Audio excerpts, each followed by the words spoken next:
Selamat mendengarkan cerita novel fiksi. Jenderal Fate dari Indonesia dan Raja Penjara Darah Mantan Kaisar Kegelapan. Bab 132. Benar-benar tidak berguna. Sama sepertimu. Liana terkejut saat memasuki ruang tamu dan menemukan seorang pria muda yang tidak dikenalnya. Tetapi, saat dia mendengar ucapan penuh nafsu milik Nico, wajahnya berubah marah. Liana bisa merasakan dengan jelas tatapan liar pria itu, yang penuh dengan nafsu dan rasa tamak. Dia menatapnya seperti tengah menelanjanginya. Meskipun dia sangat tidak menyukai sikap Nico, dia tetap bertanya dengan sopan. Andre, ini. Andre, di sisi lain, terlihat sangat senang saat melihatnya. Liana, ini adalah Nico, tuan muda dari Black Sea Group. Tuan muda kami ini telah membeli sebuah tiket untuknya sendiri. Dan 3 buah tiket bebas duduk untukku. Jadi aku kesini untuk memberikanmu tiketnya juga. Setelah itu, dia mengeluarkan sebuah tiket dan memberikannya kepada Liana. Liana terkejut melihat hal itu sebelum akhirnya bertanya dengan gugup.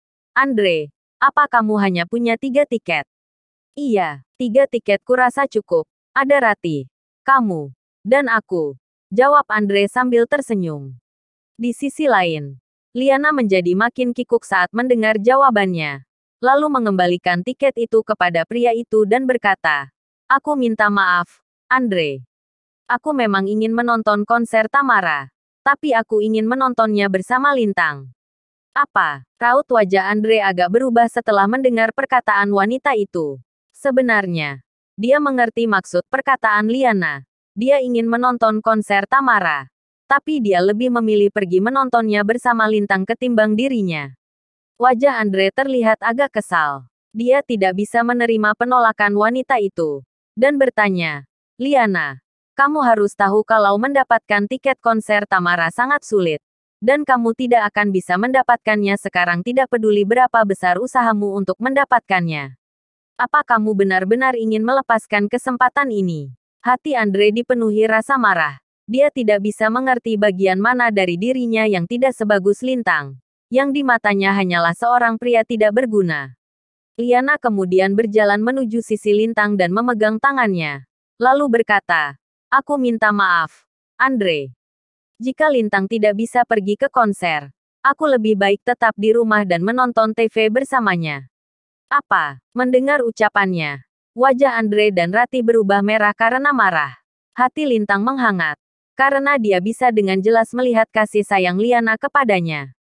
Dia merasa sangat tersentuh karena gadis menggemaskan ini lebih memilih merelakan kesempatan untuk melihat konser idolanya hanya agar bisa terus menemaninya. Jangan khawatir, sayang. Kalau kamu ingin melihat konser Tamara, aku akan membawamu ke sana besok. Apa? Mendengar hal itu, Liana merasa terkejut. Bahkan Andre, Nico, dan yang lainnya juga sama terkejutnya. Melihat semua orang terdiam kaget, Nico langsung memecah suasana dengan tawanya. Hahaha, kamu membawanya ke konser. Apa kamu pikir konser Tamara diadakan khusus untuk keluargamu?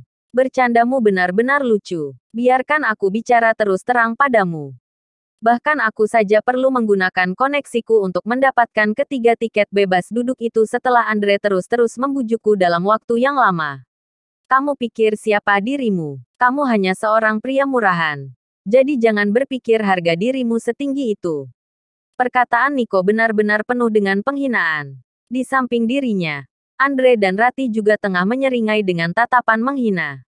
Lintang, apa kamu tidak takut lidahmu terbelit karena sudah berani bicara omong kosong seperti itu? Kamu harus hati-hati atas bualanmu itu. Kamu pikir mendapatkan tiket konser Tamara semudah belanja di toko? Itu benar. Bahkan orang yang berkuasa seperti Tuan Muda Nico harus menggunakan koneksinya untuk mendapatkan tiket-tiket itu. Statusmu itu hanya sebagai menantu biasa. Siapa kamu sampai berani bicara omong kosong begitu? Jelas sekali kalau Nico, Andre, dan Rati sangat meremehkan Lintang. Selain itu, Nico menatap tubuh montok Liana dan membayangkan hal-hal mesum sebelum berkata dengan menggoda. Tapi tentu saja, Liana, aku bisa memberikanmu sebuah tiket VIP jika kamu mau. Apa? Liana terkejut mendengar perkataan Nico. Bahkan Andre dan Rati juga sama terkejutnya. Sejauh yang mereka tahu, harga tiket VIP sudah meningkat menjadi 60 juta per tiketnya. Dan jangan tanya betapa sulit mendapatkannya. Andre tidak percaya tuan mudanya akan menjadi sangat dermawan dengan memberikan tiket yang sangat mahal kepada seseorang tanpa meminta balasan apapun. Tepat seperti perkiraannya. Nico kemudian melanjutkan dengan raut wajah nakal.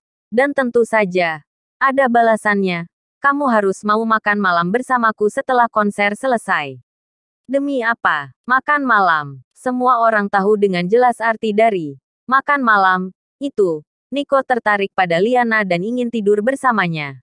Yang lebih tidak disangka lagi, dia sangat angkuh sampai dia tidak peduli mengutarakan hal itu langsung di depan suaminya. Yang mana hal itu kurang ajar sekali. Belum cukup dengan itu, Nico kembali membujuknya seolah dirinya tidak punya rasa malu dengan berkata, "Jangan khawatir, aku tidak akan memintamu untuk melakukan itu tanpa mendapatkan apa-apa. Aku bisa membuat Black Sea Group untuk menjalin hubungan bisnis yang dekat dengan grup keluarga Barma. Kamu harus tahu kalau Black Sea Group sudah dianggap sebagai sebuah konglomerat terkemuka di seluruh provinsi Jawa Timur.